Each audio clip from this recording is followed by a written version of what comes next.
Hello, welcome to another episode of Spotlight with Titilope. On Spotlight with Titilope, we speak about trending issues, we talk about interesting personalities, we speak to trending topics, we bring big people here to talk to them and let us know what they feel about the society. And most importantly, we talk about politics. Today, I have an interesting woman in the house, a powerhouse, a politician, a pharmacist. Stay with me as I unveil my guest.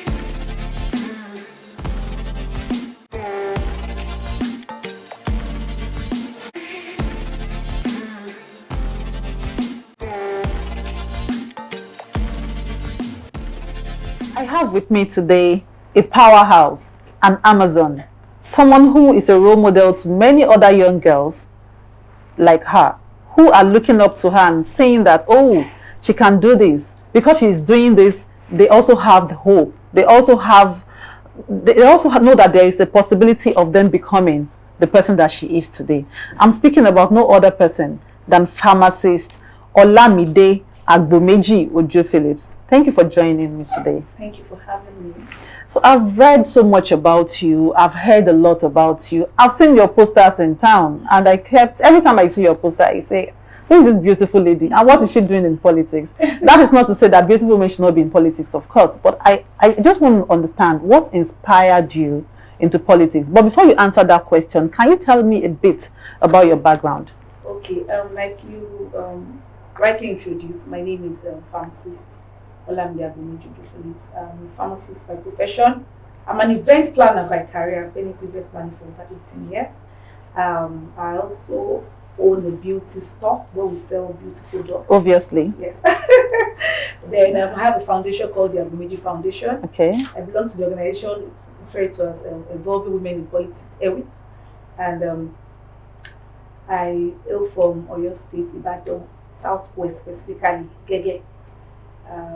I attended my primary school in Lagos, secondary school in Jos, and the University of Ibadan, where I studied pharmacy, and where I'm also having my master's in view, if not for the ASU strike that is keeping us waiting. So I also have some professional courses in business administration and events professional. Here am I. Well, Ibadan kini so. So. Well, that's impressive. So you have this background of event planning, beauty, pharmacy. What inspired you to join politics? Why did you come into that space? Well, right from when I was young, everywhere I find myself, I always find myself in the leadership position. Not just being in the leadership position for being there, but to create meaningful impacts. Naturally, by nature, I find it difficult to see things in my environment not going on well, and I just sit down, watch my hand and do nothing and watch it fall apart. It's not of me. So in my little space, I've always found myself, right from childhood even till now, at workplace, at social spaces, business spaces. I always try and make sure everybody around me, things around me, everything is going on well. You know, try and fix things that are not going on. So I have that fixing nature, getting things right nature in me naturally. A fixer. If you call it so. And I think if I've been able to do that in my small space where I find myself, if I'm given a larger space and opportunity, we should be able to do better and bigger things. So based on that, and I know that the only way we can get this larger space to change and make meaningful impact in society is to be a part of the government. You know, you can't sit down, you can't sit there and expect them to serve it to you. You have to go there and take it and use it to do what you need to do. So those are one of the reasons why I'm inspired to move there and see how I can be part of things happening over there to make an impact in my society. Because you want to be a fixer, because you want to fix the issues that you have noticed in the society, that was why you joined politics. Yes. And so far, you've been in politics for how long? Well, as a stakeholder, I've been involved one way or the other. You know, as an event planner, You know, we've been able to organize certain events for politicians and political associations and groups. But being in the forefront now, I just started politics 2022. 2022. That's pretty nascent. Yes. What has your experience been like? First, as a politician, and also as a woman in politics. Okay, let me start from being as a politician. You know, like I said, most those of us who have been sitting down, folding our hands and just watching, you never know how it is until you get there. And then I got there and I was like, wow, wow, wow. You know, politics in Nigeria, it's not what we think it is. You have to be ready for it financially, mentally, psychologically, and physically. You know, you have to have those characteristics to stand strong in it, because it comes with a lot of trust, betrayal, you know, sad times, hope times, you know. Politicking and politricksing. Politricksing. Yes. Oh well. So if you are not mentally ready for that, don't try. Don't even join it. Yes. That's as a politician. And then as a woman, it's even more, because first from the home you have to have the support of your spouse, your brother, your father. I'm talking about the male figure. You know, you have to have the support of them, because you can't leave home, leave the kids behind, leave the brothers behind, leave the fathers behind, and go out there trying to serve the people of this society. You need to have their support, and like, okay, when you go out there, we're looking after your daughter, your son. When you go out there, we're going to make the food for your brother and your sister. So you have to have people who are ready to support you, so that they can fill in those spaces for you when you are actually not around to take your responsibilities in those spaces. So that's number one as a woman. Number two, as a woman, access to financial support is usually not that easy. You know, when you meet groups, individuals, and not like the men. Yeah, it's not like the men. There's this natural belief that politics is for men, and then when they see a woman going into it, they're like, what are you looking for? Go back home. Your space is at home. And take care of the kids. Yes. So it has to take someone who believes in a woman participation in governance before you can get support, financial support from such person or organization of people. So that's another thing. Then another thing is the culture, where we find ourselves as a woman. There's this certain policies that as a woman, you know, the culture. You shouldn't be out there doing this. You should be behind the scene and all that. So, you know, that's another factor for women. So that's just one of the so many factors as a woman, you know. So it's not easy. It's being a woman factor is added to being a politician factor. So now being a politician and a woman, imagine joining those two factors together. But then when you have a focus and a goal, there's no factor. Your eyes are on the ball. Let me ask you, you sound, from what you said earlier, you sound very much like a family person, someone who adores her family, someone who loves her family and wants to get everyone's support. When you started this journey, did you have any challenge? You know, I want to believe that you must have consulted everyone in your family saying, I'm going for this, I'm going for that. Did you have any challenge? Did you have to, you know, really convince people in your family to for me, support I'm the only daughter of my parents. Okay. And I grew up with men. And like I said, all through my growing up, I've always been a leader. So I think they already saw it coming. You led men? They already saw it, even back at home, you know. They all saw it coming. Okay. My spouse, my brothers, my father. I'm talking about the men now. The women, you know, we really don't have issues with our mom. Yeah. We have ways of just talking to them. In fact, the support I think time. they are the catalyst. They are the push. So from the home family, but I have 100% support. 100% support. Awesome. Until the 9th of August, 2022, you were the face of the YPP party, the young in Oyo State. You were the poster lady. You were the governor candidate. What happened? You know, I saw your posters and your billboard all over town. And then one day I woke up, I think later in the evening on the 9th of August, and I saw this news that they just concluded primaries and they have a new governor candidate. What happened? How did you lose that ticket? Well, prior to the night, few days to the night, I received a phone call from our state secretariat. Okay. And I was from the state secretariat. Yes, and I was informed that there's this petition against my candidacy, that I didn't conduct primaries and all that long story. How did you emerge the governor candidate? Okay, we had an initial gubernatorial candidate, and due to one reason or the other, he couldn't forge ahead, and we just it is natural for the deputy to step in, and he was the one who even actually asked me to step in, and we did all the paperwork, uploaded it in INEC, and in fact, the first list that INEC published, my name was published as a gubernatorial candidate for YPP party. So that's how I emerged at first. Okay. Then this came up, the phone call. I received that there was a petition against that, you. Yes, I didn't do primaries. I have to do primaries, and for me to do primaries, I need to withdraw first and all that. Well, I wasn't too sure about it. I'm a baby politician. I really don't know much yet. Hold that thought for a minute. Okay. If you say you're a baby politician, I think the entire process might be babyish. Why do you have to say someone is the governor candidate and then come back to say you are not the governor candidate? It shouldn't there be a process of emergence? And if there is a process of emergence, what happened in the YPP? Well, I also expect that process. I expect, okay, if the deputy is stepping in as the governorship candidate, then there should just be a public name replacement or reaffirmation or something. Oh yeah. But they kept on, emphasizing. In fact, it was like I was under pressure. I had to leave. I was in Lagos when I received that call, and I had to rush down. I went to the state secretariat, and everybody was there, and they were like, I needed to sign that withdrawal letter. Under pressure. The pressure was high on me. I needed to sign it, and even at that point, I couldn't think, because they were like, oh, the date is closed. We need to do what we need to do, and they need to upload to INEC in the next 2 days and all that. So I had the pressure on me at that point. I couldn't even think of what I'm doing. Is it right or wrong at that particular point? I had to sign the withdrawal letter because without signing it, I can't go ahead with the primaries and all. Well, we signed it and all. Prior to that, I was already hearing gist. You always hear gist in the political sector. Oh yes. That this particular set of people are trying to play some kind of pranks game, and I'm like, I don't expect, yes, some kind of games. I'm not really sure about. I do expect it. These are youths like me. We have the same agenda. We want to do things differently. Are they really going to behave like what we're trying to avoid? I would have likewise go to other parties and be a part of those other parties, because I believe this is a youth party. We have the same agenda. We're trying to do things differently.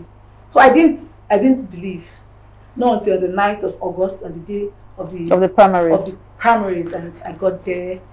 Then I saw the lady in question who was supposed to run, who was supposed to be on the seat with me, who also came out with the interest of being the governorship candidate for YPP. But then when I got there, I saw a lot of, I don't want to call them area boys and all that. What are they doing here? Are they here for the election? And the next thing I saw them giving them delegates cards and all that. They don't have YPP ID card. They are not members of the party. So those who were used as delegates for that primaries were not members of the YPP. They were not. A lot of them were just giving cards. They don't even know anything about the party, because a lot of them sat behind me and they were saying all sorts of things like what's happening so here. They're imported. They were machineries. That's the word. And I started smiling because I already know, okay, what I've been hearing is actually true. It's going to happen. But I was actually disappointed that this really the youth we're talking about. I want to change the nation, and it happened. The game started. It started counting, and I was hearing the other name. And even before it started, I already had my people who they mistakenly gave the card to, thinking they were part of the whole cycle. Okay. So your people were also called to say, this is what we want to do. Exactly. They didn't know that he was one of us. They thought he was part of the machineries, because they don't know the machineries, so they thought he was part of them. They gave him the card, gave him a name to claim is his name, and told him they're going to give him 10,000 naira at the end of the day, and told him DC number 2. So the money politics played out. Yes, it did. 10,000 naira was given to each of the delegates yes. to vote against you for that in that election. Exactly. And I was in shock, because the reason why I became a part of that party is because it's a youth party, and I believe our youthful agenda to change, make things, do things differently will stand. But at the point when or maybe you don't understand the agenda of the YPP. What is the agenda of the YPP? Because if this happened, maybe you did not understand the agenda. I understand the agenda. I understand the agenda, but then, like you said, this is politics. It was at that point I began to realize that this is actually politics. Like, the main thing is they needed to kick me out. But are you sure? Because I am a bit perturbed by the money thing that you mentioned, 10,000 naira for each delegate, because the most I've seen about YPP, they say, oh, we are not playing money politics, we want to change the nation. So hearing that they paid 10,000 naira to each delegate that voted in that primary election, is this something that you are sure about? I'm very sure. In fact, when we're leaving, I think someone removed 2,000 from some of them money. And then when the lady was going, they were screaming, yeah, it is over 2,000, what is your 2,000, 8,000, not funny. We had those so-called delegates screaming that in the background. So, well, for me, it's an experience for me, because I was just smiling all through. In the first place, I didn't come out and say I want to be a gubernatorial candidate. You know, even right from the deputy, I was called upon, and I was like, because I had political plans, but I was thinking probably in the next administration, 2027, I'll kickstart it. But then this came, and I was like, okay, you know, there's some things you don't plan for, it just comes. Just happens. And I embraced it. And I embraced it because I felt these people who brought it have the same agenda with what I have in my mind. And that's why I embraced it in the first place. And then the gubernatorial candidate space also came, and I was like, oh, maybe this is actually the time. And I also embraced it. So when they were ready to take off, wherever they needed to take off, I didn't need to fight for it. It's not at that point, it wasn't something I have to fight and kill myself for. I see it as an experience at that point. Okay, learn this so that when you actually want to start, when you really wanted to start, you will take note of all this and make sure all this does not happen. So for me, it was a learning experience for me, and then it was a more cautionary experience for me, that even the youths, there are different kinds of youths. I would ask you, okay, do you think your ESCO members of the YPP, whether at the state level or at the national level, had any issues with you personally? You would answer that question when we come back from the break. Okay. Stay with us.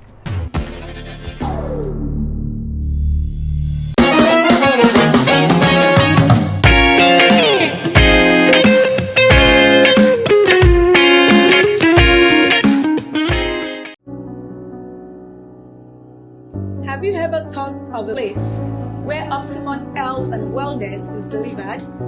Quality medicine supply, beauty and lifestyle concerns, and patient counseling.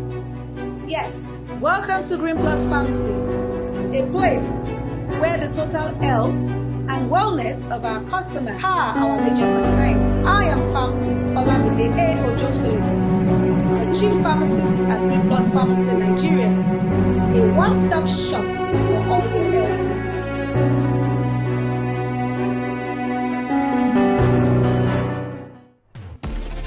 Welcome back. You are still on to Spotlight with Titilope, and I still have pharmacist Olamide Agbomeji Ojo Phillips with me. Madam, I asked earlier, do you think ESCO members of your party have any kind of issue with you prior to that primaries? For them to have come up to say that, you know what, we are having the primaries, you did not emerge through the right process, and so want to do this, want to do that. Do you think it had to do with anything personal? Well, like I said initially, they said it was a petition from somebody. Said it's a party member, but they never allowed me to have access to the person.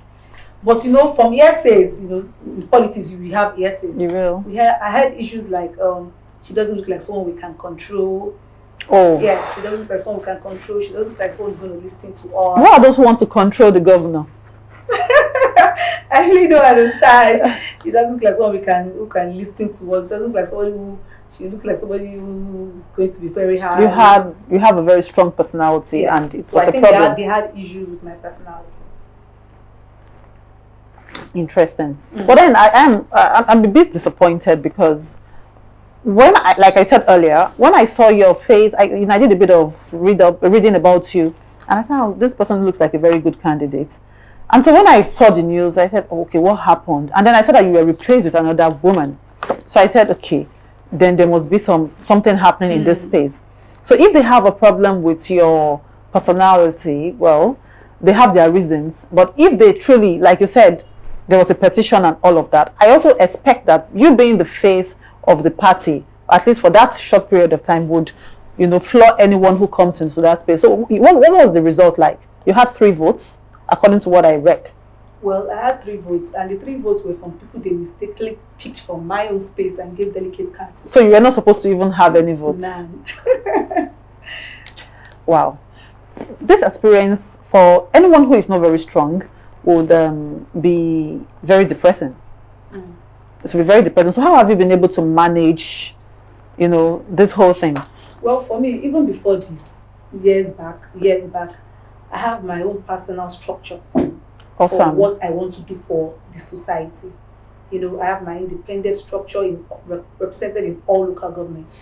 Wait, independent political structure or independent structure for what you want to do in the society? You know, initially, can you clarify? It was an independent structure. It wasn't political. Okay. Because I always try to make an impact wherever space I find myself, and I can't do that alone. I need representation everywhere in every local government, you know, wards and all that. So when the political race started, I just confided it to my independence political. So you have presence in every local government. Not just in local, from the streets. We have people we call street champions. From the street champions to the ward fronters, from the ward fronters to the local government representatives. Street champions, ward fronters, then local government representatives. And, okay. And we have street soldiers too. We have foot soldiers too. We have between 5,000 to 10,000 in each local government. Foot soldiers. Say that again. Yes, we have close to 5,000 to 10,000 foot soldiers in every local government. Yes. We have 33 local governments in Oyo State. Yes. Impressive. That's why, you know, when this whole thing happened, I was shocked, like, the same youth.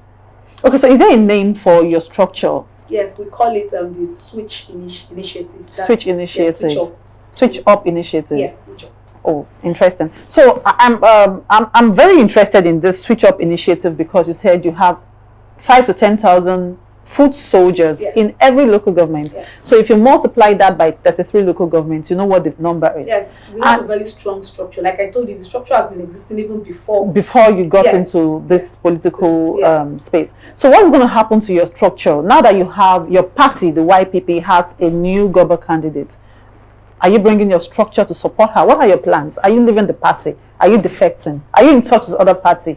What is next for pharmacist Olamide Agbomeji Ojo Phillips? Well, I won't say I'm deflecting, but if we have another party or structure who is ready to, who has the same kind of agenda like ours, why not? We'll buy into it. The main thing is having the space to do what we need to do. And if we have a party coming with the same kind of agenda as us, why not? We'll buy into it.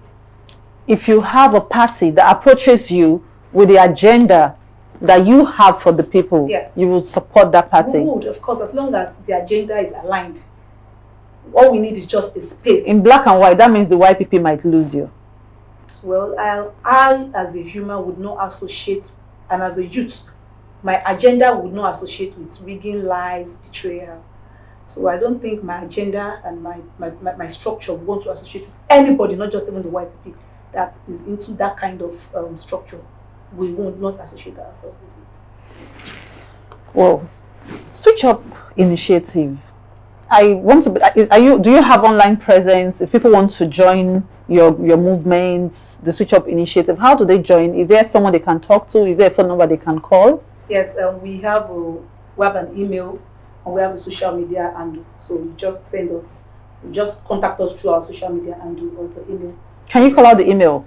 switchup@gmail.com. What about the phone number or something they can reach? Up. No, if you go to our Instagram page, we have the official phone number there. Okay. You can reach us through that. Okay, because I believe that many people who would be watching this I want to be a part of it. Yes. 080-2393-3675. Switch Up Initiative. Okay. You said, let me take you back to defection for one moment. Okay. You said you would align with any political party that has the same agenda that you have for the people. What is your agenda for the people? Okay. So that we can begin to say, okay, she's going here or she's going there. Okay, first, we are advocates. We are health advocates. We try to see how we can better the health life of people. For example, now my pharmacist is called Green Plus Pharmacist. So we align that with the Switch Up Initiative. We do once every month. We do free health checkups, routine checkups for people, breast cancer. We partner with Brecan, and then we go to all local government, secondary school. We do deworming for girls in all secondary school. We do free pads distribution for girls. We teach them and educate them on hygiene during their menstrual cycle. And then we go to all local governments and do skills acquisition. Okay. We partner with various organizations into handy skills, because I believe so much in handy skills. Whatever I've achieved in my life today is as a result of what I'm able to do. It can't be taken from with me. your It's hands. yours. Yes. Yeah, skills. So we do a lot of skills acquisition for youths, and we do a lot of orientation, because one thing we've come to realize is that we need to keep talking. Like we need to keep talking to people, orientating them. Okay, so this agenda, if you were still the gubernatorial candidate of the YPP, you would have been speaking about the administration of Engineer Olusheyi Makinde. Can you appraise this administration in 1 minute? Well, the present governor, His Excellency, is doing well in terms of in some specific sectors, but there are some he can still be better. For example, security. I don't see a reason why we can't have security from the state police, just like we have. But we have the Amotekun. But they are not officially state police yet. Even the kind of weapons they carry cannot deal with the kind of security we are talking about here. So I'm looking at the way we have federal government, state government. Why don't you have states? Even local governments, from local government level. When we have security, for example, in your streets, they know the people in that street. So if a stranger is coming in, it can be questioned. So why don't we have when we have street champions in our own structure? Are they going to be security officers, your street champions? No, our street champions are for our own agenda. I'm not talking about street. I'm talking about, you're asking me if so you want something that's decentralized like that? Decentralized from the lower level, accessibility from the lower level. So we have it from the streets to the wards to the states to the local, But security is just one of the many sectors that you have in governance. Well, what about education? What about health? And I'm coming there. Even if every other sector is okay and the security is weak, every other sector will be destroyed. Okay, look at the way it's linked. Security, health. You're going for an emergency at night and then you are being stopped by some hoodlums. You can't access the health. Yeah. Security, you build you repair the what's the source of water, the dams, to generate electricity, and then some touts go there and destroy it and steal all the equipment you built there. It still ends to security, food, agriculture. You build agricultural farmlands, modernize it, and all. We still have the touts or the hoodlums go there to disturb the farmers, steal from them, and all that. Is still security. So for me, security is key. That's number one. Though we have an agenda called retinue. Retinue has to do with our road and infrastructure. That was our initial, that was our initial agenda while we were in the YPP. Okay. R stands from road and infrastructure. Okay. E stands from employment. C stands from tourism, because we realize that tourism is a part that has been sidelined. Dubai made Dubai by tourism. You understand? True. So I is infotech. We all know that right now infotech is the new thing. The new oil. N is new, yes. Then N is new health. New health is what's also the new order in the health industry. Technology, health has gone vast. There's a lot of things that can be achieved from health. So U, which is urban renewal, and the last one, which is E, is extensive agriculture. Okay. Because we understand that agriculture is very important in generating internal revenue for the state. Awesome. Look at the days when we use cocoa to generate revenue for the state. We use cocoa to build the cocoa house, to build NTL, other large structures. So agriculture is something that you need to go back to. Awesome. Yes. My last question. While you were the governor candidate of the YPP, were you intimidated by the caliber of people you would have run against? And I'm talking about, of course, Governor Seyi Makinde again of the PDP, Senator Teslim Folarin of the All Progressives Congress, Chief Bayo Adelabu of the Accord Party. Were you intimidated? How did you plan to flood these three men and emerge governor? Well, all through my life, I've always found myself in the midst of giants. So this is not an exceptional. So you agree they are giants? Yes, they are giants. There's no doubt about it. So this is not an exceptional. But based on my career as an event planner, we've been able to manage events for highly network individuals. And even right from my very young age, when I was in University of Ibadan, as a 100-level student, I sit in the midst of the POSA, the PC, and we have roundtable discussion on how to make things work. So this is not the first time I find myself in the midst of giants, and I'm confident to talk. What would you have done differently from these men? I think youth involvement more, because by the day things are evolving and there are new ideas, new technology, and it is the youth that are more aware of these new methods. That's something like I said in Dubai. Dubai make use of new technology to develop their country. So I would think I would involve the youth more. You would engage the youth more. Yes, engage them and accessibility. Alongside with your retinue plans, yes, your retinue agenda. I think you should promote the retinue agenda more. Okay. Thank you very much for your time, pharmacist Olamide Agbomeji Ojo Phillips. It's been very nice sitting here with you and hearing from you, hearing what happened. Thank you. And you're also doing a great job as a woman. I would commend you. I would appreciate if you can do this, give more women platform, women who are ready to take leadership position, especially give them this kind of platform to express themselves, and we'll have more women come out to participate in governance. Thank you very much. Give us a parting word for the women, for the young girls, for the ladies that want to join politics, that want to come into that space. Tell them what you think they should know. Okay. Hey girl, come out. The world awaits you. The future awaits you. When a lady takes the chance, changes the world. But when a group of women come together, they take the world to where it's supposed to be. Keep your eyes focused on the goal. Don't get distracted by the challenges that will come along the way. And trust me, the sky is just a starting point. Thank you. Thank you so much, madam. I am inspired. I'm sure our viewers at home have also been inspired by your story. They are inspired by everything you have said today. So thank you so much. Thank you for staying with us on this episode of Spotlight with Titilope. I'm sure you enjoyed every minute on this show.